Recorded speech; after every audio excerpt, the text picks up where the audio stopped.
લલિતભાઈ, આમ આદમી પાર્ટીએ કેટલાક વિડીયો જાહેર કરીને કોંગ્રેસ પર રૂપિયા આપવાનો આરોપ લગાવ્યો છે. એ મામલે આપનું શું કહેવું છે?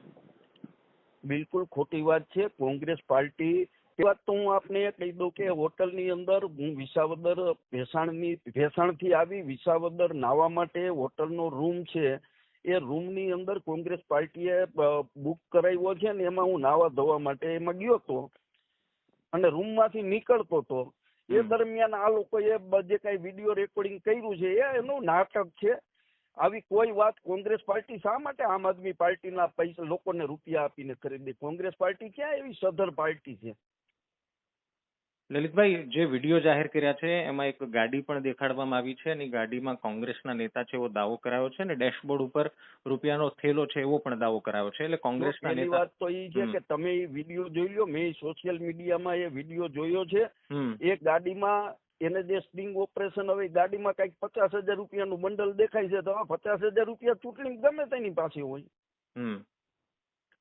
આખી ઘટનામાં તમારું શું માનવું છે? જો આપ આરોપ કોઈ ઘટના હું બહુ સ્પષ્ટ મને માનું છું કે આ બાબતમાં મારે કઈ લેવા દેવા નથી. હું હોટલમાં નાહવા માટે ગયો હતો અને હોટલમાંથી નાહી અને પાછો ગામડામાં ચૂંટણી પ્રચાર કરું છું. ગોપાલ ઇટાલિયાએ પોતાના ફેસબુક ઉપર પણ એક વ્યક્તિ અને 2 લાખ રૂપિયા રોકડા સાથે એનો જ મહામંત્રી છે.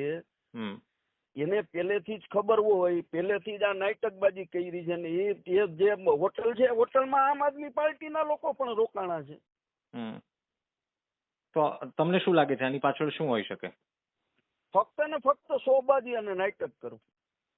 તો આ પહેલા પણ એક વિડીયો આવ્યો હતો જુનાગઢમાં, જ્યાં કોંગ્રેસના નેતા અને આમ આદમી પાર્ટીના નેતા એક સાથે બેઠા હતા આ મામલે, અને હવે આ પ્રકારનો આરોપ લગાવવો કઈ ખબર નથી પડતી વિસાવદરની જનતા શું વિચારશે? તો હવે કેમ ખબર પડે? આમ આદમી પાર્ટી અને કોંગ્રેસ ભેગી બેઠી છે ને પાછી કોંગ્રેસ પૈસા દે છે એવી વાત કરે છે. બે ક્યાંથી મેળ પડશે?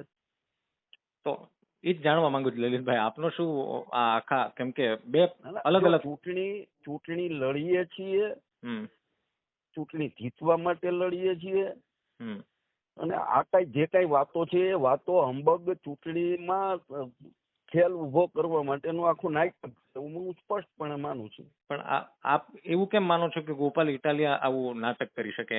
એને શું જરૂર છે? શું ગોપાલભાઈને પૂછો તો ખબર પડે ને. ગોપાલભાઈની એક વાતાવરણ બનાવવા માટે, એની પાસે બીજો ચૂંટણી પ્રચારનો કઈ મુદ્દો નથી.